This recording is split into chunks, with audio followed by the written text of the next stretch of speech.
আজকের যিনি ঘটনাটি আমাকে পাঠিয়েছেন তার নাম শ্বেতা মিশ্র এবং তার এই ঘটনাটি জীবনে খুব বাজেভাবে ঘটে যাওয়া একটি ঘটনা। সেই ঘটনাটাই তোমাদেরকে শেয়ার করব ৭০তম এপিসোডে। আর দেরি করব না, সরাসরি ঘটনার ডিটেলে চলে যাব। সকলকে স্বাগত ৭০তম এপিসোডে।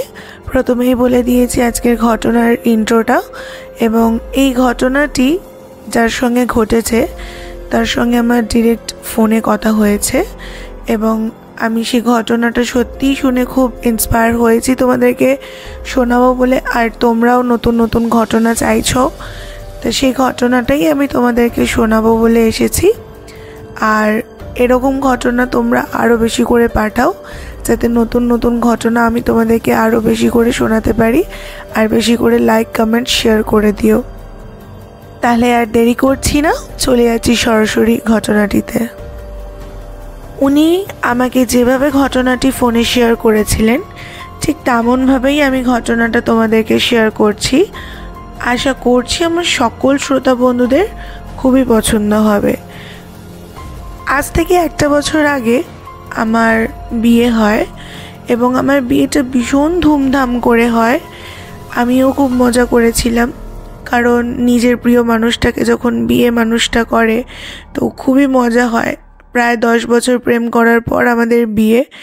বাড়ির অমত ছিল কিছুটা, কারণ আমি যেহেতু একমাত্র বাড়ির মেয়ে ছিলাম আর বর্ধমানে থাকি আর আমার শ্বশুরবাড়ি রামপুরহাট, তাহলেও আমার বাড়ি থেকে কেউ রাজি হচ্ছিল না যে অতটা দূর আমাকে কেউ বিয়ে দেবে বলে। কিন্তু খানিকটা বাড়ির অমত থাকলেও পরেও সবাই রাজি হয়ে বিয়ে দিয়েছিল, কারণ আমার হাজব্যান্ডের চাকরি বা ফ্যামিলি সকলেই দেখে খুব ভালো লেগেছিল। তা সে কারণে আমার বাপের বাড়ির লোকজন খুবই রাজি হয়েছিল যে ঠিক আছে, বিয়ের কথা এগোনো যেতেই পারে এখানে। আমিও খুব খুশি হয়েছিলাম যে ফাইনালি 10 বছর পর আমাদের বিয়েটা হচ্ছে বলে। তো সব এক্সাইটমেন্টটা নিয়ে খুব ধুমধাম করে বিয়ে হওয়ার পর আমার জীবনে একটা অন্ধকার নেমে আসবে, আমি সেটা স্বপ্নেও কল্পনা করতে পারিনি।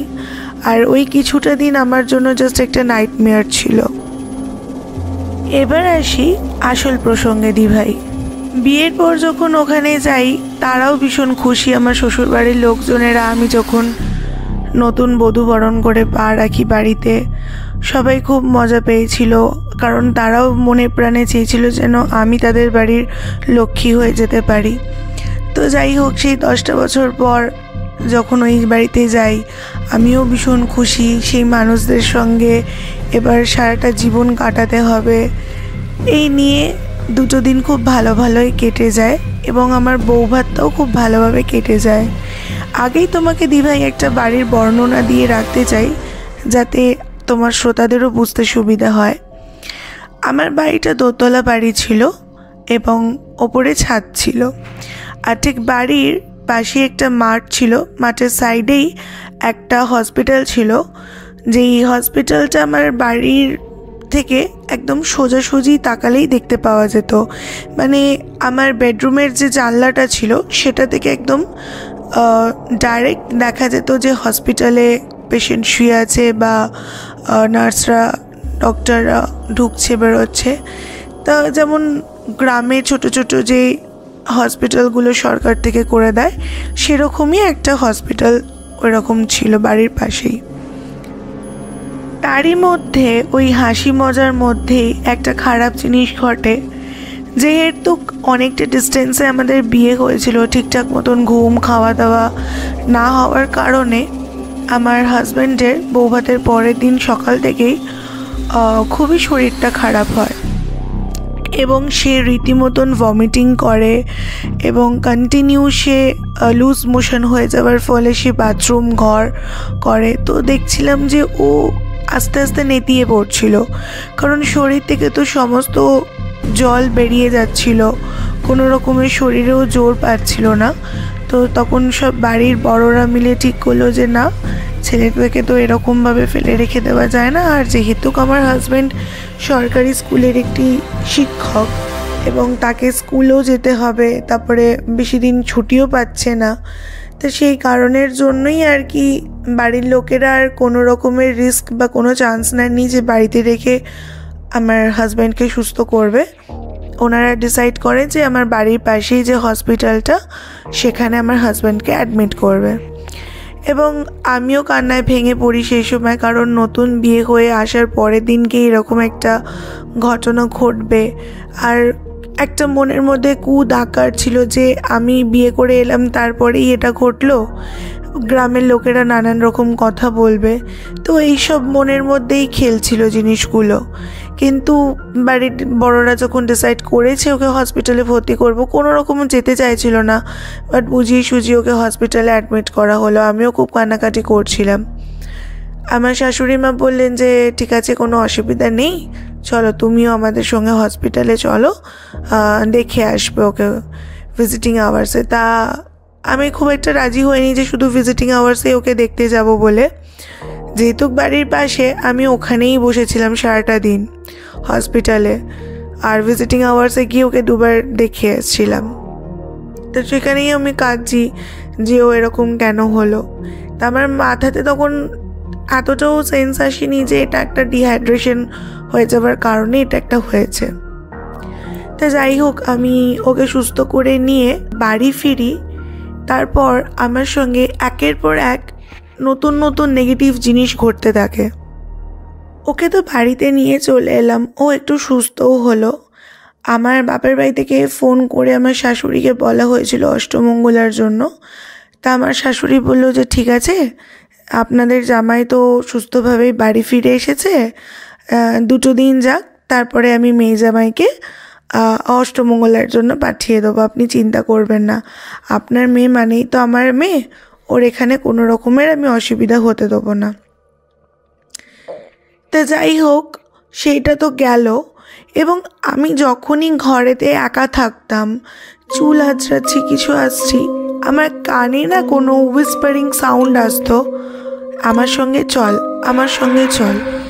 আমি আশেপাশে ঘুরে দেখতাম, আমি কাউকে খুঁজেও পেতাম না বা বুঝতে পারতাম না যে এটা কেন ঘটছে। আর যখনই একা থাকতাম, মানে আমার হাজব্যান্ড হয়তো ওয়াশরুম গেছে বা জল খেতে বাইরে গেছে, ওই ন্যানো সেকেন্ডের মধ্যে, মানে যখনই আমি একা হচ্ছি তখনই এই আওয়াজটা আসছে, আমার সঙ্গে চল, আমার সঙ্গে চল। এবং সেই জিনিসটা নিয়ে না আমি বুঝতে পারছিলাম না যে এই যেরকম কথাগুলো কেন আমার সঙ্গে হচ্ছে। এবং আমি আমার হাজব্যান্ডকে বলিও নি যে ও হয়তো ভাবে যে আমার মনের ভুল বা কিছু। তা যাই হোক, আমি ব্যাপারটা একটু চেপেই গিয়েছিলাম এই ব্যাপারটা। এবং রাত্রেবেলা যখন আমি শুতাম, আমার কেন জানি না মনে হতো অন্ধকারের মধ্যে আমি আমার হাজব্যান্ডের থাকার সত্ত্বেও রুমের মধ্যে আমাদেরকে হয়তো কেউ উকি মেরে দেখতো, মানে আমাদের আলমারির পাশ থেকে। তো সে জিনিসটা আমি উঠে 2-3 বার লাইট জ্বেলে দেখেছি। তো আমার হাজব্যান্ড তখন জিজ্ঞাসা করতো যে তুমি লাইট জ্বেলে কোথায় যাচ্ছ বা কী, তখন আমি বলতাম এই ওয়াশরুম। তো ও আমাকে প্রশ্ন করতেই তো তুমি গেছিলে একটু আগে আবার। তো আমি বললাম হ্যাঁ যাচ্ছি, আমার ওয়াশরুমের দরকার, তাই জন্য। আমি ওকে ব্যাপারটা বলতে চাইছিলাম না, কারণ আমি নিজে কনফার্ম হচ্ছিলাম না যে এটা আমার সাথে কি ঠিক ঘটছে না আমার মনের একটা ভুল। আমি কিছুটা ক্ল্যারিফাই নিজে থেকে না হলে আমি তো কিছু বলতে পারছিলাম না। এবং সেদিন রাত্রিরের পর আমার ধুম জ্বর চলে আসে বাথরুম থেকে আসার পর। আমি বিছানা থেকে ওঠার আমার ক্ষমতা থাকে না। আমার শাশুড়ি তখন সকালবেলায় এসে আমাদেরকে ডাকে, আমার এতটুকুনি ক্ষমতা ছিল না যে বিছানা থেকে নেমে গিয়ে আমি দরজাটা খুলবো। আমার হাজব্যান্ড তখন যায়, দরজাটা খোলে এবং আমার শাশুড়ি মাকে সবটা বলে যে রাত্রিবেলায় আমি বাথরুম থেকে আসার পর আমার এরকম জ্বর এসেছে। তো ক্যালপল যা যা ওষুধ দরকার সবই করেছে, বাট জ্বর আমার কিছুতেই কমছে না। তো আমার শাশুড়ি বলল বাবা এমন কি হলো, তুই 2 দিন হসপিটালে থেকে এলি, তারপর আবার বৌমার জ্বর চলে এলো। বাড়ির সবারই মনটা একটু খারাপ হয়ে গেছিলো যে দুজনে বিয়ের পর একটু কোথায় ঘুরবে, বেরোবে, মজা করবে, আনন্দে থাকবে, দুজনেরই এরকমভাবে শরীর খারাপ হলো। আমার শাশুড়ি তখন আমাকে বলে ঠিক আছে বৌমা, ওষুধটা খেয়ে নেবে আর তুমি যাও বাথরুমে গিয়ে ফ্রেশ হয়ে নাও, আমি খাবারটা নিয়ে ওপরে আসছি।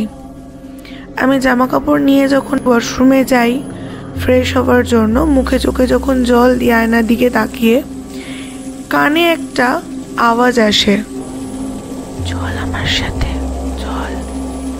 জাস্ট এই কথাটা 2 থেকে 3 বার হচ্ছে, দিয়ে স্টপ, আবার 2 থেকে 3 বার হচ্ছে, আবার স্টপ। মানে এই জিনিসটা আমার সঙ্গে 2 দিন ধরে ঘটছিল। আমি একটু ভয় পেয়ে যাই তখন, যে যখন সবাই থাকছে আমি আওয়াজটা শুনতে পাচ্ছি না, বাট যখনই একা থাকছি আমি কিছু একটা প্রেজেন্স ফিল করছি। তা এটা কেন হচ্ছে আমার সাথে, এই ব্যাপারটা আমি কিছুতেই খুলে বলতে পারছিলাম না। ইভেন আরেকটা জিনিস যেটা খুব বলার তোমাকে, সেটা হলো আমি যখন ট্রেনে করে আমার বাপের বাড়িতে আমি আসছি, সেই সময়টাতেও আমার হাজব্যান্ড যখন আমার পাশে বসছিল তখন অবধি ঠিক আছে। আমার হাজব্যান্ড যখন একটু উঠে ওয়াশরুমে গেছিলো, ট্রেনের ওয়াশরুমে, তখন ওইটুকুনি, ওই ভ্যাকেন্ট টাইমটুকুনি আবার কানের মধ্যে আমার ওই সেম জিনিসটা ইকো হচ্ছে, চল আমার সাথে চল।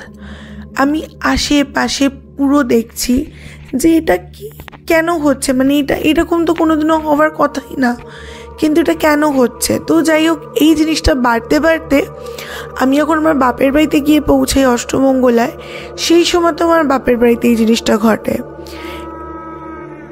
যেহেতু কতটা ট্রাভেল করে এসেছি এবং শরীরটাও খুব একটা ভালো ছিল না, জ্বর ছিল, তা তাড়াতাড়ি খাওয়া দাওয়া করে যে যার মতন সবাই শুয়ে পড়েছিল আর আমরাও ঘুমিয়ে পড়েছিলাম।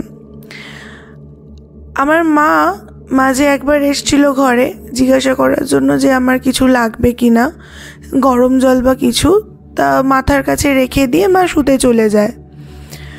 বেশ রাত, আমি অঘরে ঘুমোচ্ছি, বাড়ির সকলেই ঘুমিয়ে পড়েছে, আমার হাজব্যান্ডও পাশে ঘুমোচ্ছিল, আর সকলের আগে আমি ঘুমিয়ে পড়েছিলাম যেহেতু আমার শরীরটা খুব একটা ভালো ছিল না বলে। তখন প্রায় রাত 2:30 থেকে 2:45। ঘরের দরজাটা যদি কেউ খুলে আস্তে করে ঢোকে, ওই রকম দরজাটা খোলার একটা আওয়াজ হলো। আমি সত্যি কথা বলতে আমি ভেবেছিলাম যে হয়তো আমার মা বা আমার বাবা একবার দেখছে যে আমি সুস্থ আছি কিনা বা আমার কোনো রকম প্রবলেম হচ্ছে কিনা, কারণ আমার ভয়েস পুরো চোকড হয়ে গেছিলো, আমি কোনো কথা বলতে পারছিলাম না। তো তখন ওই দরজার যে খোলার আওয়াজটা পেলাম, বাট কেউ যদি উকি মেরে দেখে সেটা তো দেখতে পাবো, বা মা বা বাবা কেউ, কারণ মুখ বা কিছু দেখতে পেলাম না, বাট দরজাটা যে খুললো সেই আওয়াজটাও পেলাম এবং দেখলাম যে দরজাটা খোলা, ছোট্ট গ্যাপ, তো সেই গ্যাপ দিয়ে তো কেউ ঢুকতে বা বেরোতেও পারবে না, ওরকম ছোট একটা গ্যাপ। আমি আচ্ছন্নভাবে শুয়ে রয়েছি, আমার জ্বরের এতটাই ঘোর ছিল যে আমার কোনো ক্ষমতা ছিল না উঠে যে পাশের মানুষটাকে ডাকবো। রীতিমতন আমার হাত ধরে কেউ টানছে এবং সেইভাবেই বলছে, চল আমার সাথে চল, চল আমার সাথে চল। কাইন্ড অফ এইরকম সেম আওয়াজটা হচ্ছে আর আমাকে হাত ধরে রীতিমতন জোরে টানছে। ওই আওয়াজটা শোনার পর এবং ওই যে আমার হাত ধরে টানছিল, ওই জিনিসটা ফিল করার পর যখন আমি ডান দিকে আস্তে আস্তে আদো আদো চোখ নিয়ে ঘুরে তাকাই, তখন ঠিক দেখতে পাই একটা ভয়ঙ্কর দৃশ্য, যেটা দেখার জন্য আমি একেবারেই প্রস্তুত ছিলাম না দিভাই। নাইট ল্যাম্পের আবছা আলোতে আমি দেখতে পাই একটি মেয়ে দাঁড়িয়ে রয়েছে এবং সেই মেয়েটি মাটি থেকে প্রায় 1 হাত সমান উঁচুতে এয়ারেতে ভাসছে এবং মেয়েটা যে সদ্য বিবাহিত মেয়ে সেটা স্পষ্ট বোঝা যাচ্ছিল, কারণ তার হাতে শাখা পলা এরকম ছিল, আর সে আমার ডান হাতটাকে চেপে ধরে রেখে দিয়েছিল এবং সে তখনও আমার হাত থেকে টানার চেষ্টা করছে, আমি যাতে খাট থেকে উঠে আমি নিচে নামি। এবং সেই সময় আমার বাক্যও বেরোচ্ছিল না যে আমি আমার হাজব্যান্ডকে ডাকবো। কোনো রকমের আমার চুড়িতে হাতটা ঘোরানোতে, ঘষা লাগাতে আমার হাজব্যান্ড মনে করেছে হয়তো আমি ওকে ডাকছি, ও উঠে বসে পড়ে। উঠে বসে যখন আমার দিকে তাকায়, দেখছি আমি দরদর করে ঘামছি আর চোখগুলো আমার ঠেলে বেরিয়ে এসছে ভয়েতে, এবং আমাকেও জিজ্ঞাসা করে যে কি হয়েছে, আমি কেন এরকম ভয় পাচ্ছি। আমার না পুরো স্পিচলেস হয়ে গেছিলাম দিভাই। আমি যে কিছু আমার হাজব্যান্ডকে বলবো সেইটুকু ক্ষমতা আমার মধ্যে ছিল না। যথারীতি জল টল খাইয়ে দিয়ে আমার মাথায় হাত বুলিয়ে দিয়ে আমি ঘুমিয়ে পড়ি। কিন্তু ওই ঘুমের মধ্যেও আমার একটু ভয় ভয় লাগছিল, যেটা আমি কি দেখলাম। আমি এতদিন এ বাড়ি থেকে বড় হয়েছি, কোনোদিনও এরকম জিনিস দেখিনি, আজ এটা আমার সঙ্গে কি হলো। সেদিন রাতেরটা তো এইভাবেই কেটে যায়। পরের দিন সকালবেলায় যখন ঘুম থেকে উঠি, আমি ঠিক করেই নিয়েছিলাম যে এই ব্যাপারটা আর কারোর সঙ্গে আমি লুকোচুরি করব না, এবার আমি এটা ওপেন করে দেবো। কারণ কাল রাত্রির বেলায় যে জিনিসটা আমার সাথে ঘটেছে সেটা মোটেও ঠিক জিনিস আমার সাথে ঘটেনি। তো তারপরে আমি আমার মাকে, আমার বাবাকে এবং আমার হাজব্যান্ডকে আমি সবটা খুলে বলি যে গতকাল রাত্রিরে এই ঘটনাটা ঘটেছে। এবং আমার হাজব্যান্ডকে হসপিটাল থেকে নিয়ে আসার পর আমার সঙ্গে এই আওয়াজটা হচ্ছিল, তারপর এই জিনিসটা বাড়াবাড়ি হলো। তাই এটা আমি আর লুকাইনি, আমি এটা বলেই ফেলেছিলাম। তো তখন মা আর কোনোভাবেই দেরি করেনি, আমার যিনি বিয়ে দিয়েছিলেন সেই পুরোহিতের বাড়িতে লোক দিয়ে ডাক পাঠায় এবং সেই জেঠু আমাদের বাড়িতে আসেন এবং জিজ্ঞাসা করেন যে কি হয়েছে রে মা তোর সাথে, আমাকে পুরোটা খুলে বল। তো যা যা ঘটনা আমার সাথে ঘটেছিল সবটাই আমি ওনাকে খুলে বলি। উনি তখন বলেন যে হ্যাঁ, কী সব উনি গুনলেন, হাতে খাতা নিলেন একটা এবং আমার কপালের মাঝখানে হাত দিয়ে কী সব দেখলেন। দেখার পর উনি আমাকে বললেন যে তোর এখানে কোনো দোষ নেই, তুই আসলে বৌভাতের পরের দিনকেই তো হসপিটালে গেছিলিস এবং তোর হাজব্যান্ড যেই বেডটার মধ্যে শুয়েছিল তার কিছুক্ষণ আগে বা 2-1 দিন আগেই হবে হয়তো, ওই বেডে কোনো নতুন বিবাহিত মেয়ে হয়তো বিষ খেয়ে মারা গিয়েছিল, ওই বেডটাতেই শুয়েছিল। তো তার আত্মাটা শান্তি পায়নি এবং সে ওখানেই ঘুরে বেড়াচ্ছিল। আর তোর গায়ে যেহেতু নতুন বিয়ের একটা ফুলের গন্ধ রয়েছে আর ফুলসজ্জার পরের দিনকেই এরকম একটা ঘটনা ঘটেছে, সেই জন্যই ও তোর পিছু নিয়ে এত দূর অবধি এসছিল আর তোকে টানছিল যে তুইও যেন ওর কাছে তুই চলে যাস, মানে ও একটা সঙ্গী চাইছিল। তোকে এই মাদুলিটা দিলাম, এটা তুইও পরে থাকবি আর তোর বড় পরে থাকবে, আর ঘরেতে এই ফুলটা তোদের বালিশের মাথার তলায় রেখে দিবি। আর এখন কোনো শনি মঙ্গলবার বা কোনো মরা বাড়ি, শ্রাদ্ধ বাড়ি, আতর বাড়ি কোথাও যাওয়ার কোনো দরকার নেই। একটা বছর খুব সাবধানে থাকবি, অন্ধকারে বা এতে একা একা যাবি না, দুপুরবেলা একা একা ছাতেও উঠবি না, সঙ্গে কাউকে নিয়ে যাবি। আর এইসবই কথা আমাকে সব বললেন উনি, দিয়ে বললেন যে আর মনে হয় না তুই ভয় পাবি বলে, যা করার আমি করে দিয়েছি যা। তারপর থেকে দিদিভাই আমি আর কোনো রকম ভয় পাইনি। আর এই সমস্ত জিনিসগুলো কেটেও গিয়েছিল, ওই জিনিসগুলো পরার পর আজও আমার হাতে ওই মানে মাদুলিটা রয়েছে, আমার হাজব্যান্ডের হাতেও রয়েছে, আর ফুলগুলো আমার বালিশের তলাতেই রয়েছে। আজ 1 বছর হয়েও গেছে আমাদের বিয়ে হয়েছে, আমরা এখন খুবই ভালো আছি, হ্যাপি আছি। এই ঘটনাটা ভেবেছিলাম তোমাকে পাঠাবো, তাই পাঠিয়ে ফেললাম সাহস করে। যদি ভালো লাগে তুমি একটু তোমার শ্রোতাদেরকে শুনিও। থ্যাংক ইউ শ্বেতা, তুমি এত সুন্দর একটা ঘটনা আমাকে ফোনে শেয়ার করেছো। আমার সত্যি খুব ভালো লেগেছে তোমার এই ঘটনাটা। আগামী দিনে তুমি আরও ভালো থাকো, খুশি থাকো, এটাই কামনা করব আমাদের প্রেত কাহিনীর পুরো টিম তোমার জন্য। আর এইভাবে আরও ঘটনা যদি তোমার জানা থাকে বা তোমার বন্ধুদের সঙ্গে ঘটে থাকে তুমি শেয়ার করো। আপনারাও যারা যারা নতুন আমার প্রেত কাহিনীর ফ্যামিলিতে জয়েন করেছেন তাদের উদ্দেশ্যে বলছি, আপনারাও যারা আমাকে ঘটনা পাঠাতে চাইছেন ডেসক্রিপশনে সমস্ত লিঙ্ক প্রোভাইড করে দেওয়া রয়েছে। আর আপনাদের সুবিধার্থে আমি আরেকটা জিনিস করে রেখে দিয়েছি, হোয়াটসঅ্যাপ, সেখানে আপনারা ডিরেক্ট কল করে আমাকে ঘটনা শেয়ার করতে পারবেন, অথবা আপনারা ওখানে অডিও বা টেক্সট লিখেও ঘটনা শেয়ার করতে পারবেন।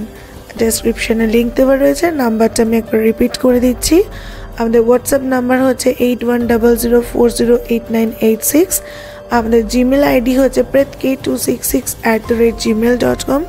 আমরা ইনস্টাগ্রাম ফেসবুক দুটোতেই রয়েছি, আপনারা একটু লাইক ফলো করে দেবেন। ঘটনার শেষে প্রতিবার যেমন বলি, প্রেত কাহিনী কিন্তু কোনো কুসংস্কার, কালো জাদু এবং কোনো ধর্ম নিয়ে ভেদাভেদ করে না এবং সেগুলোকে প্রমোটও করে না। কাজেই এই জিনিসগুলো আপনারা এন্টারটেনমেন্ট হিসাবেই নেবেন। এবং নেক্সট উইকে যে ঘটনাটা শোনাবো সেটা দুটো ঘটনা একসঙ্গে থাকবে। একজন নেক্সট উইকে থাকছে একটা সুন্দর ঘটনা, এবং যিনি ঘটনাটি আমাদেরকে পাঠিয়েছেন তিনি বহুদিন ধরে চেষ্টা করেছিলেন আমাদের সঙ্গে কানেক্ট হওয়ার, কিন্তু ফাইনালি উনি কানেক্ট হতে পেরেছেন। ওনার নামটা আমি এখানেই বলে রাখছি, আবুল হোসেন। ওনার বাড়ি মুর্শিদাবাদে, কিন্তু উনি চাকরি সূত্রে এখন থাকেন মুম্বাইতে, ব্যান্ড্রাতে। তো সেখান থেকেই আমাকে ঘটনাটি লিখে পাঠিয়েছেন। ঠিক যেমনভাবে পাঠিয়েছেন আমি ওইভাবেই আপনাদেরকে শেয়ার করব। বাট ঘটনাটা কিন্তু দুর্দান্ত একটি ঘটনা, সেটার জন্য কিন্তু আপনাদেরকে নেক্সট উইকের জন্য অপেক্ষা করতে হবে পুরো ঘটনাটা শোনার জন্য। থ্যাংক ইউ সকলকে।